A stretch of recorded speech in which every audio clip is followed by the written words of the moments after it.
Assalamualaikum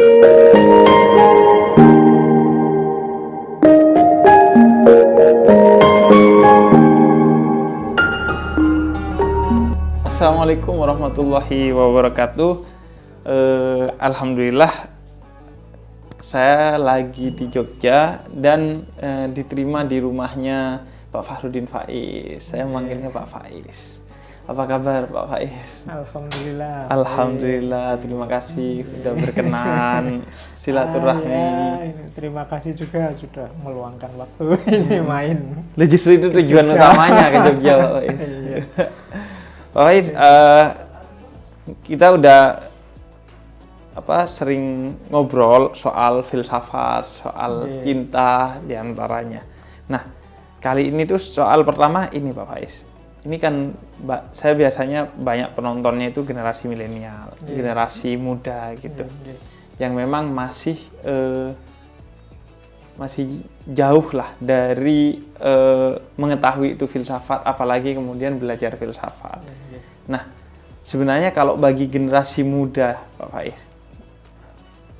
aspek menarik dari filsafat itu apa Pak Faiz? Karena kan Pak Faiz ini canggih betul karena filsafat tapi khutbah di masjid dalam tanda petik ya, ngisi pengajian di masjid dengan filsafat. Kemudian sudah saya cek udah ratusan videonya dari ujung satu tema sampai ke tema lainnya.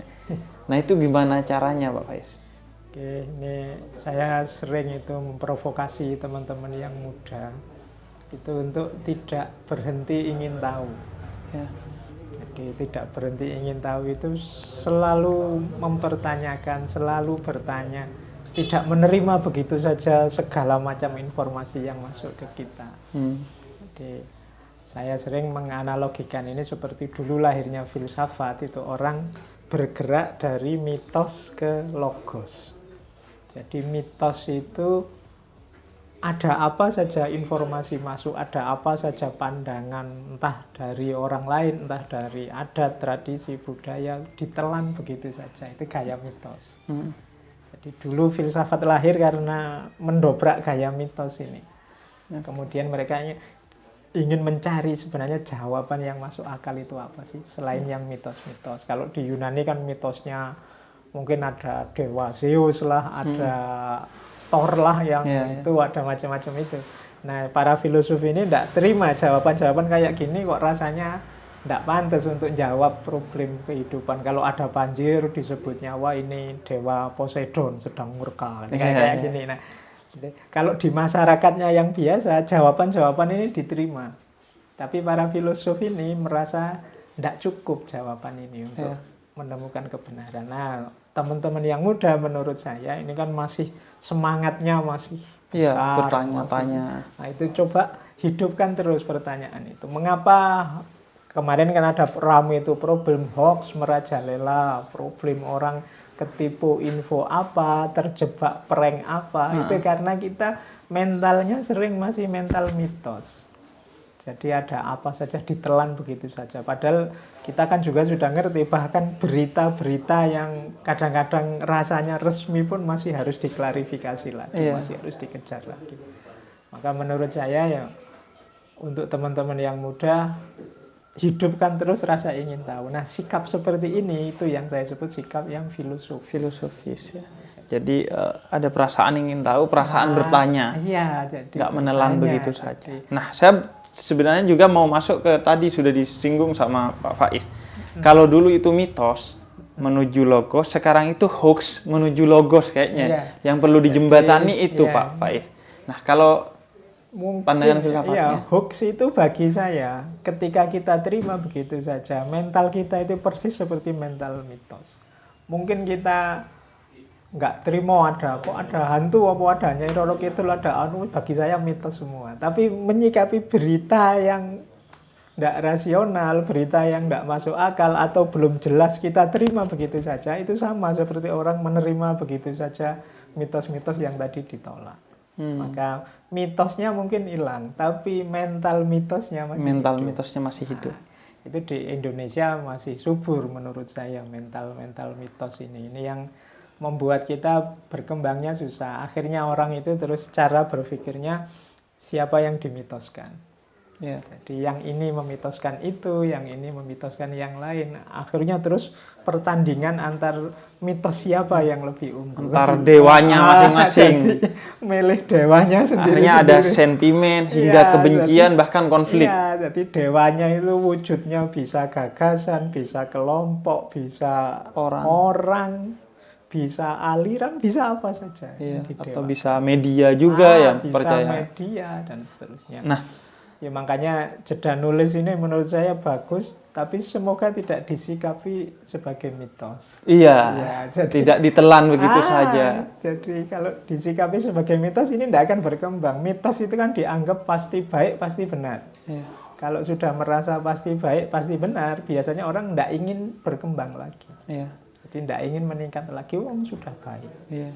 Nah. Justru makanya jeda nulis itu berusaha untuk narsumnya dari mana-mana, Pak Faiz. Oh ya, Beda agama, bahkan ada narsum kita yang nggak beragama, Pak Faiz. tidak apa-apa, itu kan nambah penjelajahan untuk mencari jawaban dari banyak pertanyaan. Iya. Mengapa kita menjelajah kemana-mana?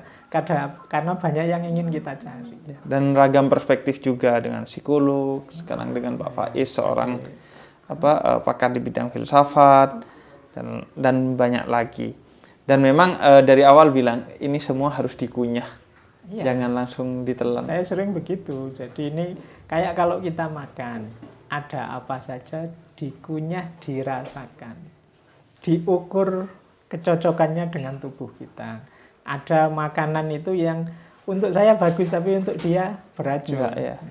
Daging itu bagi mungkin yang darah rendah itu manfaatnya besar, tapi bagi yang darah tinggi hati-hati. Kayak gitu loh. Jadi kadang pengetahuan, wawasan, ilmu itu juga begitu.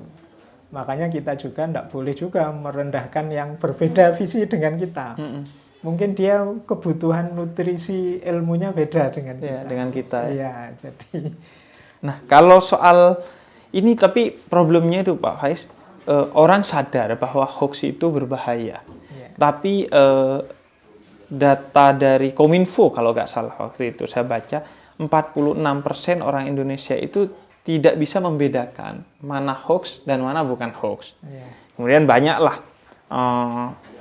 edukasi diantaranya ke media yang mainstream mungkin karena dia sudah terdaftar di Dewan Pers, kemudian bisa dipertanggungjawabkan secara jurnalistik dan lain sebagainya.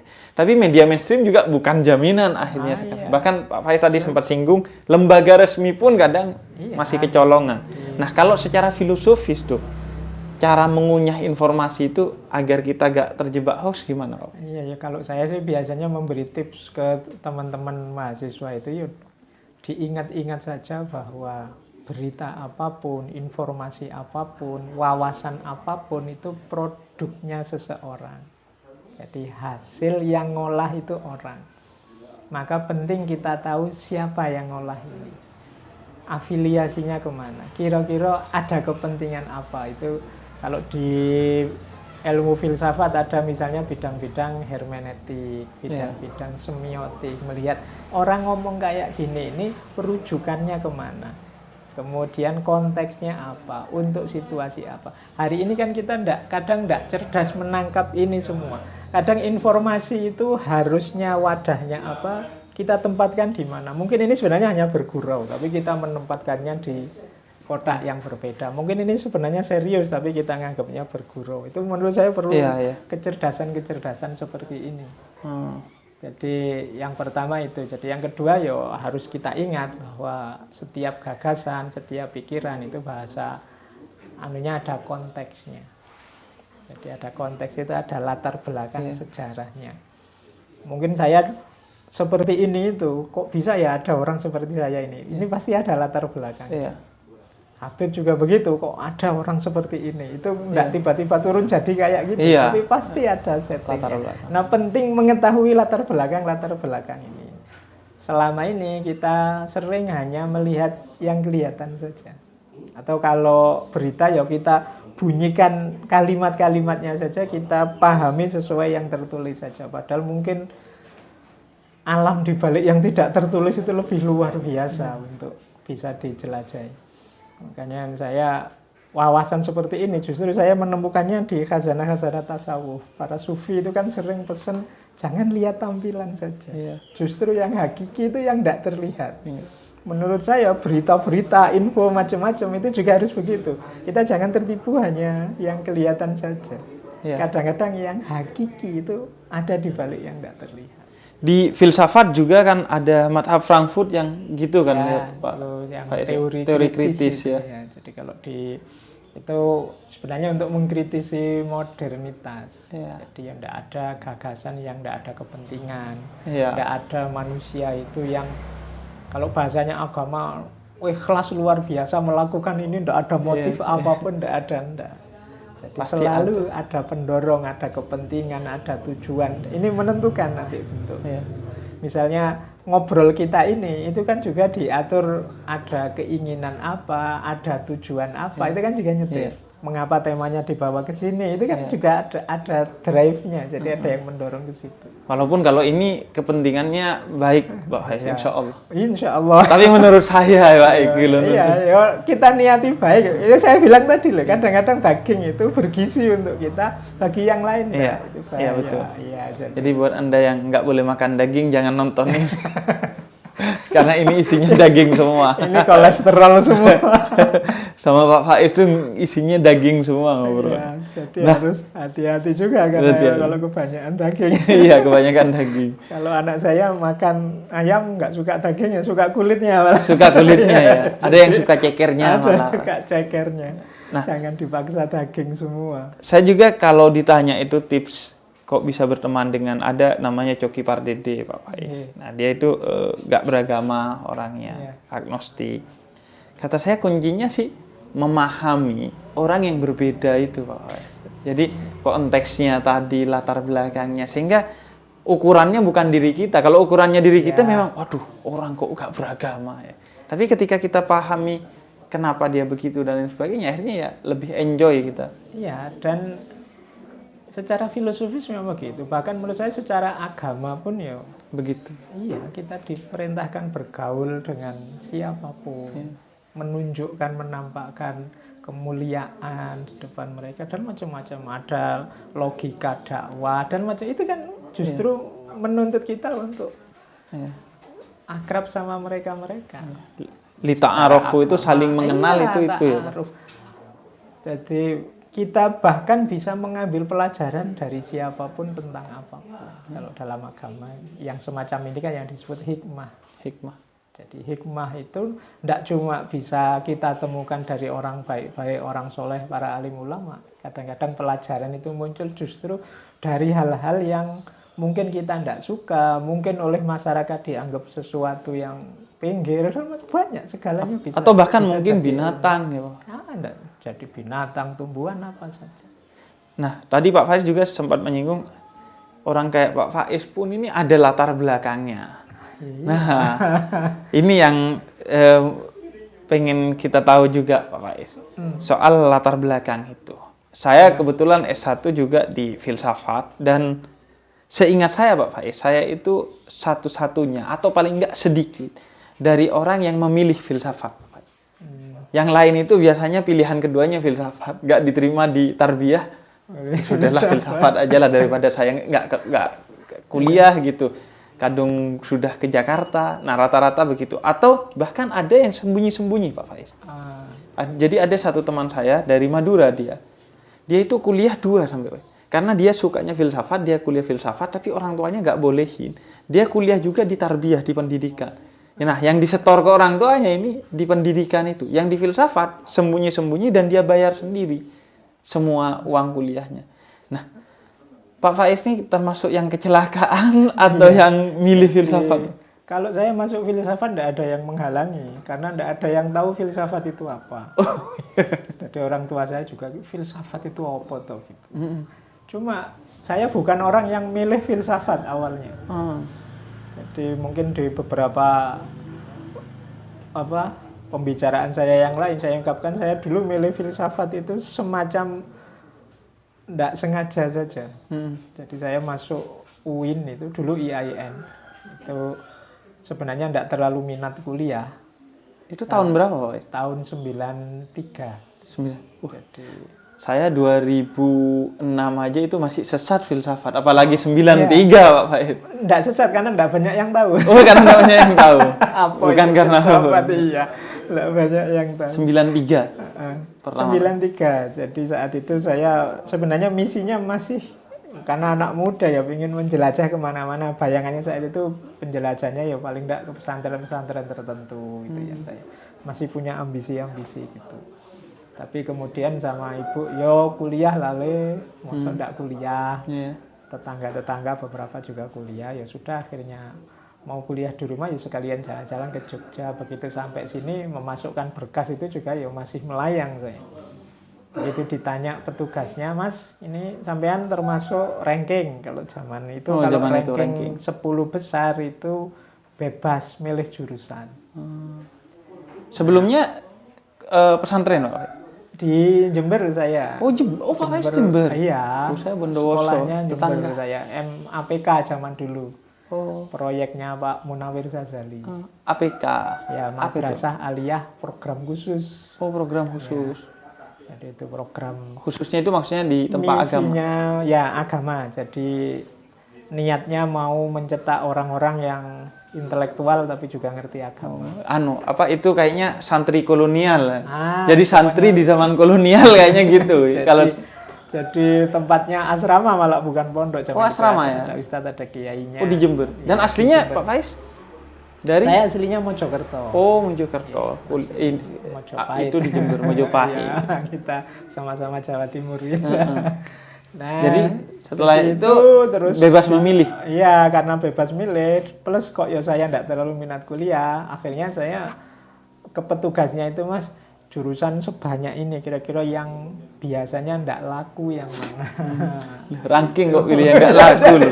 Saya padahal itu harusnya saya cari yang paling favorit. Iya, ya. yang paling Tapi favorit. enggak, saya pilih yang paling enggak laku aja. Bayangan saya itu ini kalau jurusannya enggak terlalu laris, kuliahnya enggak terlalu serius. Jadi saya bisa santai-santai. Jadi Ternyata. iya, nah, sama bapaknya petugasnya itu malah, wah ini Mas jurusan yang biasanya mesti paling sedikit, nanti dapat mahasiswanya filsafat.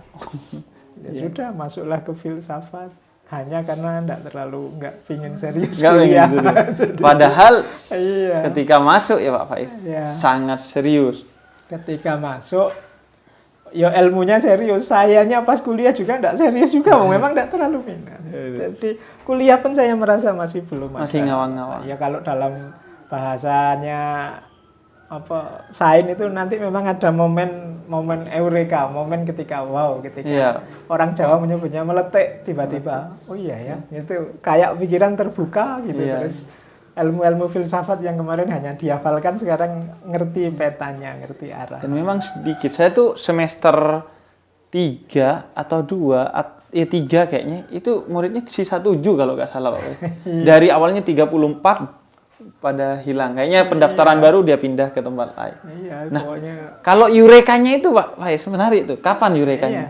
Setelah lulus justru. Jadi Setelah lulus kuliah? begitu lulus S1, saya kuliah S2. Ketika mulai kuliah S2 itu baru ada rasa, wong aku ini mahasiswa filsafat ya. Harusnya kalau dikit-dikit ya ngerti lah tentang filsafat. Ada lah yang tanya-tanya, orang tanya saya tentang filsafat, maksud nggak bisa jawab kan gitu. Bayangan saya begitu. Terus ya mulai agak serius membaca-baca buku filsafat. Di situ tiba-tiba kayak ada momen, wah ternyata ini toh maksudnya filsafat itu. Oh, ternyata. Jadi mulai kayak pikiran itu mulai tertata. Makanya untuk teman-teman yang belajar filsafat atau belajar apapun juga, mungkin kadang-kadang kita itu pas belajar, pas membaca buku, rasanya kok kayak hampa gitu, enggak masalah, lanjutkan saja. Nanti biasanya kalau ketemu momen ini terus yang kemarin-kemarin enggak paham, kemarin kayak berserakan di kepala itu terus tertata. Kejahit sendiri. Iya, terjahit sendiri. Oh, berarti kemarin itu maksudnya ini. Maksudnya. Tokoh ini yang kemarin saya belum paham itu arahnya mesti ke sini. Gitu, Jadi nanti ada titik terjalin eureka semuanya. itu. Iya, jadi ada momen. Saya lebih senang pakai istilahnya orang Jawa. Orang Jawa menyebutnya meletik. Meletik. Jadi Iya. meletik Pas itu, gitu iya, ya. kayak mental, kayak api yang tiba-tiba meletik Iya. ke atas itu. Jadi kan ada orang tertentu yang selama ini dia nggak kelihatan sama sekali, tiba-tiba begitu muncul, bagus. Itu Iya, bagi saya momen meletik. Iya. Dan itu saya rasakan justru setelah lulus kuliah. Makanya terus S2 saya ambil filsafat lagi, S3 Nah, iya. juga temanya Itu filsafat. sudah sepanjang S1 nggak tertarik, tapi kok malah S2-nya? Ya, akhirnya jadi begitu masuk mendalami terus merasa kok menarik. Baru ambil S2 kemudian. Jadi ilmu itu kan dari cuek terus kemudian paham, ada sesuatu yang baru. Setiap kali baca ketemu wawasan baru, kok menarik, tambah menarik terus. Ya, Semakin asik. mungkin juga kalian yang WA-nya nggak dijawab-jawab atau cuma dijawab iya, oke. Itu kayaknya nunggu meletiknya itu. Nggak apa-apa lah. Nanti siapa tahu, tunggu saja sadarnya. Tunggu saja dia sadar kepada Anda nanti bahwa Anda itu hebat. Tapi Makanya, ya siapkan. Iya, makanya yang sudah punya pacar ya gitu, cepet-cepet dilamar. Jangan-jangan dia sadar nanti. Iya. Jangan sadar Kalau malah sudah sadar, meletik ke bawah. Malah, oh iya ya. Lah kok sama ini Oh, saya sama ganti ya. Jadi itu S2 dan S3 akhirnya juga Pak Faiz ya, Iya, filsafat ya. Meskipun judulnya kalian di UIN belum ada filsafat, saya ambil studi Islam, tapi yo tema disertasi macam-macam saya angkat filsafat. Filsafat. Ya, sudah kadung seneng sama filsafat. Jadi karena belum terlalu lama asiknya dengan filsafat, jadi sekarang belajar bareng teman-teman filsafat itu jadinya tambah asik karena saya sendiri juga masih nambah terus belajar. Kayak orang terus. Ya. telat puber gitu Bukan atau puber kedua. Jadi bukan yang sudah ngerti lama saya itu, kalau itu kan tidak ada rasanya sudah. Tapi ini karena saya juga kejar-kejaran ini sama teman-teman nambah wawasan baru terus. Nah, kalau cara bikin senengnya itu Pak Faiz, kan Pak Faiz sudah menyenangi filsafat. Bisa nggak Pak Faiz dibagikan yang menyenangkan dari filsafat itu apa? Menurut saya bagian paling menyenangkan dari filsafat itu adalah kita bisa menyambung gagasan-gagasan para filosof yang unik-unik, hebat-hebat itu dengan kehidupan kita. Jadi kadang-kadang saya itu merasa misalnya baca gagasannya Plato tentang gua misalnya. Ternyata kebenaran yang selama ini kita lihat seolah-olah itu nyata, fakta, benar, bisa jadi hanya bayangan. Nah, itu kan kalau disambungkan dengan kehidupan kita. Oh iya ya, berarti mungkin yang selama ini saya anggap benar ya bisa jadi itu ilusi pikiran saya saja, atau keterbatasan perspektifku, keterbatasan kacamataku saja, ngertinya cuma itu. Oh, itu kayak gini kan nyambungnya enak. Ketika gagasan-gagasan para filosof bisa disambungkan dengan kehidupan kita. Makanya tadi saya sebut semuanya terus jadi hikmah. Jadi ketemu rahasianya di mana kemanfaatannya untuk hidup kita. Kalau sudah gini terus kita jadi asik. Iya. Jadi seburuk apapun kita bisa melihat Ya, termasuk baiknya di mana. Gagasan-gagasan misalnya ada gagasannya yang sering dikritik dalam filsafat. Agama adalah candu misalnya Karl Marx. Itu Nietzsche. kan ketika kita membacanya secara berbeda, oke lah kita tidak setuju ateisme sih. Tapi kadang-kadang kita beragama itu memposisikan agama itu jadi candu. Maksudnya jadi candu membuat kita lupa tentang perjuangan untuk kehidupan nyata. Jadi harusnya kita ini fight. Kita ini berusaha meningkatkan kualitas hidup. Tapi kadang-kadang dengan alasan agama, misalnya semuanya pasrahkan saja pada Tuhan. Nggak usah capek-capek, sudah ditakdirkannya kayak gini kan terus jadi candu, membuat kita tidak bangkit, membuat kita tidak berjuang. Kita kan punya tanggung jawab juga dalam kehidupan ini. Nah, itu dibaca secara ini, kemudian ketemu hikmahnya. Tapi tetap kita percaya kok sama agama, beriman sama Tuhan, tanpa harus ikut 100%. Misalnya kalau agama candu berarti tinggal saja agama. Tidak begitu, kita baca agama secara berbeda. Iya, gabut dibungkus dengan tawakal. Saya tawakal. Padahal gabut aja sebenarnya. Aslinya ya males aja. Males tapi aja. Saya ridho. Dari alasan ini sudah takdirnya kok. Itu. Nanti dibohongi orang, ditipu, diinjak-injak orang, tapi biar sajalah Allah yang balas. Nah, masuk agama menyuruh kita gitu kan? Iya. Sehingga agama kemudian punya aspek sosial kalau dalam Islam itu kan kalau ada kezaliman bahkan falyughayyirhu biyadihi. Kalau memang tangannya nggak mampu, bilisanihi, bahkan sampai di hatinya itu kan berarti harus dilawan. Jangan dibiarkan. Maka beragama yang fatalistik seperti tadi itu nanti mirip kritiknya. Kalau maka akhirnya dia jadi candu, membuat kita ternina bubuk. Ya. Karena ada fenomena keberagaman yang seperti itu. Gitu loh. Jadi itu yang disebut hikmah. Jadi dari gagasan-gagasan yang mungkin sangat jauh dengan keimanan kita, tetap ada sisi yang bisa kita ambil hikmahnya. Ya, dan kayaknya memang iya, menyenangkannya tuh karena relate dengan kehidupan kita. Jadi asiknya menurut saya di situ. Karena relate. Ya kayak kalau bahas cinta, misalnya hari ini sedang rame tentang bucin, nah nanti kita banyak filosof-filosof yang gagasannya relate dengan itu. Nah, itu saya bahas tuh sama Pak Faiz di Cahaya untuk Indonesia tuh, tentang cinta dan bucin gitu. Oke, kalau gitu jadi ketemu dan akhirnya jadi anak muda generasi milenial itu senang sesuatu yang relate. Wah, ini gua banget, ini saya banget. Ini relate dengan saya. Kuncinya relate itu jangan kita nyari objeknya yang relate dengan kita. Kita yang membaca, cari sudut hidup kita yang relate dengan objek itu. Nanti ada banyak hal yang asik relate dengan hidup kita. Alhamdulillah. Oke, Pak Faiz, terima kasih waktunya. Kita belajar on the way filsafat ini. Belajar menyenangi filsafat sehingga nanti kalau sudah mau belajar filsafatnya secara utuh, Pak Faiz ada 300 video lebih tentang filsafat yang sudah di-upload. Jadi bisa tonton di channelnya Pak Faiz ya. Tapi channelnya Pak Faiz nih channel masjid Pak Faiz ya. Masjid MJS. Masjid Jami Sudirman. Masjid Jenderal Sudirman. Oh, Masjid Jenderal Sudirman.